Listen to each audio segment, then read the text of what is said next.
This video falls under fair use. Fair use allows commentary, criticism, and reactions. What's up, back with another one. So today I'm going to show you this clip of Joe reacting to Molly leaving ESPN. It's the Buffalo Wings. Okay. Say less. Hi. So Aisha Curry, her relationship, her business. We mind our business. That's it. We moved on. But we listen and we judge too, though. We judge a lot. But we listen and we judge. We need to judge something else, Joe. Let's do it. Her name is Molly Qerim. What we judging? She was, we're judging, I'm going to tell you what we're about to judge.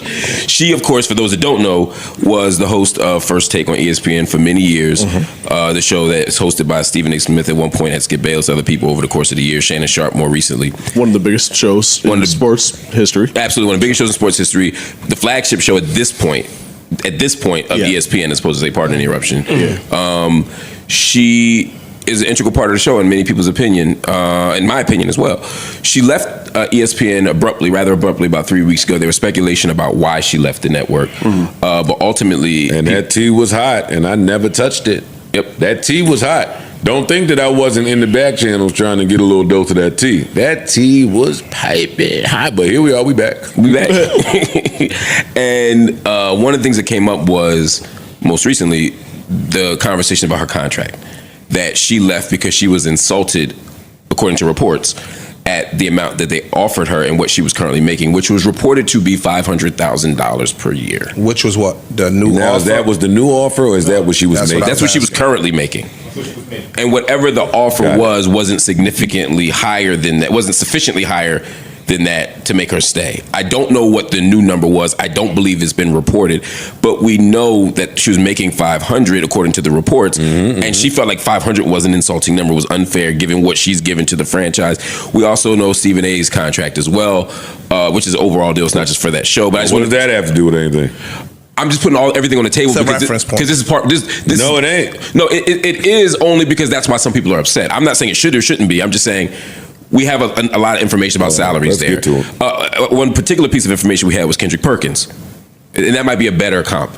Kendrick Perkins reportedly was making $750,000 at the time that she's making $500,000. Oh, again, I'm just laying out the facts that people were using to make the argument. I can't wait to hear everyone's thoughts on this. Yeah, that's why I want to give all the information and let people make their own decisions. And the question was, is she overpaid? Is she underpaid? Is she appropriately paid? it's hard to know without knowing any I'll go real figures, but if we're trying to compare, Kendrick Perkins does a lot more shows than just First Take. So it seems like she was making a respectable, first of all, $500,000 a year is a nice salary regardless, but that seems fair and appropriate. And we can't even use Stephen A because he's on the ESPN night and day and night, regardless of sport. You cannot use Stephen A. Smith because Stephen A. Smith is an outlier. Right. But you can use Kendrick Perkins. Yes. You can use Kendrick Perkins because Molly, for the last decade, has been on that show. She's helped that show become what it was. When Kendrick Perkins got there, that show was already there. Okay. Right? No disrespect to him. Kendrick Perkins' journalistic ability, He be checking to see about shit they say. is nowhere near where hers was. Oh, you Like, said it. and I don't know what they do outside of being on a microphone. We don't know what their full job encompasses. Molly's job might be to research the information. Like, I don't know. You know what I'm Molly's saying? job is not to research. They got producers. I'm saying, what I'm saying is, I don't know You the kinda see her full job. extent of their job, so I can't necessarily say that. But Well, let's assume what you see is her job.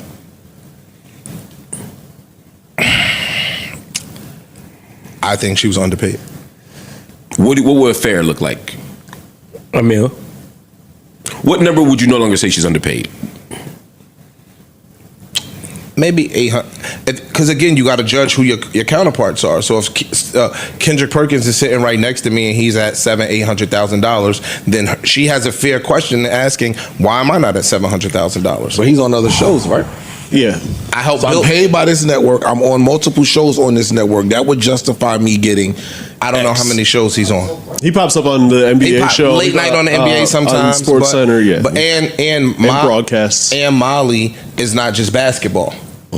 Molly's on that show all year round, lending to everything. Kendrick Perkins' primary knowledge is in basketball. Remember when Kendrick Perkins got into that some controversial stuff around the MVP award, Jokic, and he made some comments about race? And remember when he got into it with Charles Barkley about the past? In 10 years, can you think of one thing Molly Qerim's ever said? No. But virality don't necessarily mean that she's not doing the job to the best of her ability. Here's why I'm saying that. Because first of all, I hope Molly Qerim gets $50 million. I want people to get as much money as they. I'm not trying to stop that. For sure. But I do think there's a difference between being a commentator and your job is to offer provocative commentary. True. Which is harder to find. True. Right?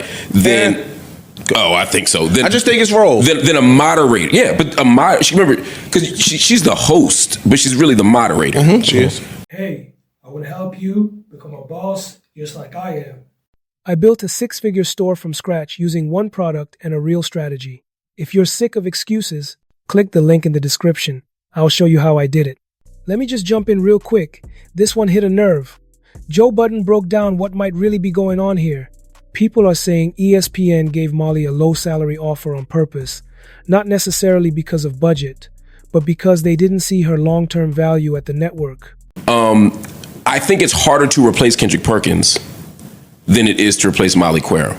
I wouldn't say that because you got a bunch of strong. It's not even up for like 50. That's not true. You got you got a bunch of strong personalities in the room. Moderating those personalities may not be the easiest of things. It's not the easiest. Finding an athlete that is loud and boisterous and brash could potentially be out there. Potentially. I think that, and again, I don't want Molly Qerim to make less money. I want to be clear about that. Again, I want everybody to get as much money as they can.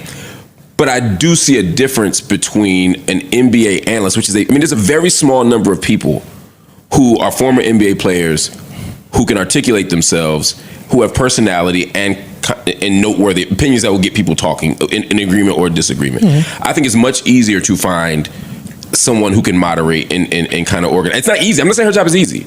I'm just saying it's different. Y'all can skip this. Yeah. The salary cap on each of the roles tells the story. And that's my point. This is not really about Molly. If Molly was the best person in the universe at this job, they were going to put a cap on what she can make. Versus if Kendrick Perkins go up there and hit that out the park, it's going to be a different conversation. Yeah, but that's based on him playing the sport before. It's also that's valid too. Like him having a background of notoriety. Yeah. But we are taking ESPN First Take and we are now funneling it into just basketball. It's bigger than just basketball. True. So again,